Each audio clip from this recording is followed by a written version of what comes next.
Leigh, have you ever seen an 18 or he's just turned 19-year-old like him? Well, he's been a really tough-looking ground level player, but then he's taken a couple of big grabs. He looks such an outstanding prospect, doesn't he, really? What he's done in the first month of his career, he's just been incredible. He looks like a 25-year-old playing against the man. Doesn't look like an 18-year-old teenager. So, no, a wonderful player. So, it's amazing. There's a few of the old stages, I guess, Elliot Yeo, the players like that have joined the party. But he's almost inspired the Eagles team out of the drudgery of the bottom of the ladder to now be very competitive again. It was about this time last year, there was discussions about Nick Dacos being one of the best second-year players of all time. I can't remember the last time someone's come into the game who's played fewer than 10 games, who's taken his club on his back and he's dominating so much, Jimmy. Yeah, the modern game, of course. We've got some old records with John Coleman kicking 12 on debut. But I can't remember that. Yeah, but in the modern game, of course. But I'm with Leigh. You see the senior players, when he took the big hanger, they're almost like the first ones cheering. The crowd was lifted. There's a positivity about them and they're all joining in. But,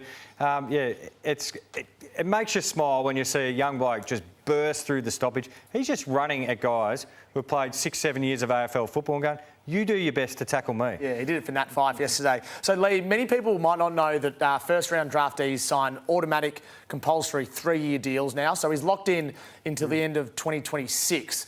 And he can now re-sign beyond that as per the AFL rules. At round 6, all first-round draftees can re-sign beyond that first 3 years. So West Coast can offer him a contract from tomorrow, from Monday.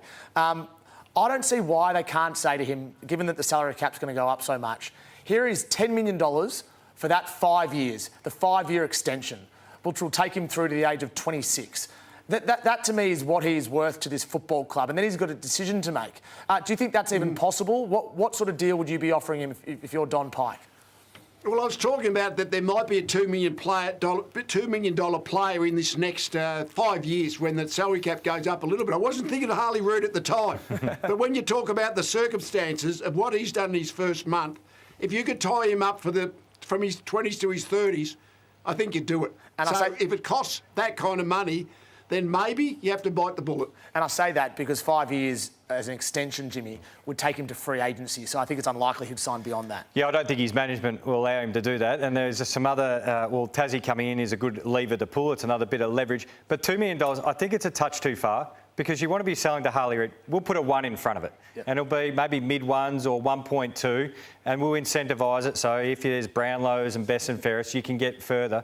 But you also want to be selling to him, if you take the lot, we can't surround yourself with other stars to make you even better as well because you want good players around him to capitalise on his good form. And it sounds like you've been given that speech at Geelong when you played and it worked out for you. Very, very much so. Geelong were brought in and we were told if everyone extracts an extra 50 or 100 away, you won't have this player, that player and that player playing with you in the finals. Leigh, I find the Dockers one of the more peculiar teams to understand this year. They started so well. They've lost the last 3. Before I get your thoughts, this is Justin Longmuir, the Dockers coach, after the loss last week and after the loss last night. Very similar methods.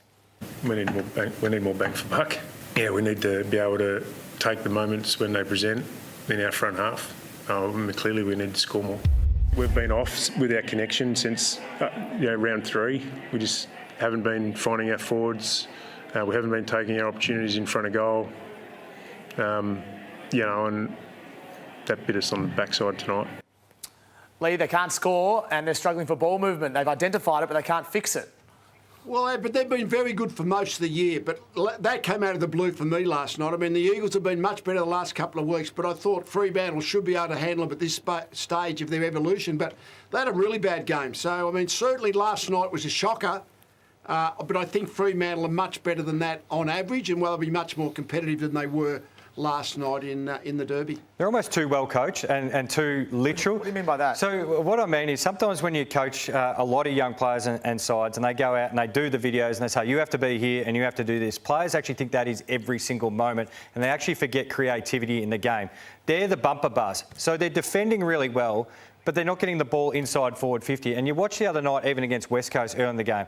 Alex Pearce, Luke Ryan, fantastic. Even young Draper, defence, magnificent. They break the line, they get outside their back 50. But the first thing the player does is stop, slowly go back off the mark, wait for everyone to catch up, and then because they want to set their defence. It's a bit like when we were critiquing Melbourne about their poor ball movement, is wait for everyone to catch up. So we're really well set up, so we don't get scored against on the rebound. And so Freo are playing this style of footy where they get outside their back line and they don't want to get scored against.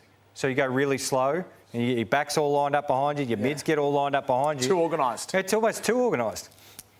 Or Jimmy, maybe they've got no confidence in their forward line.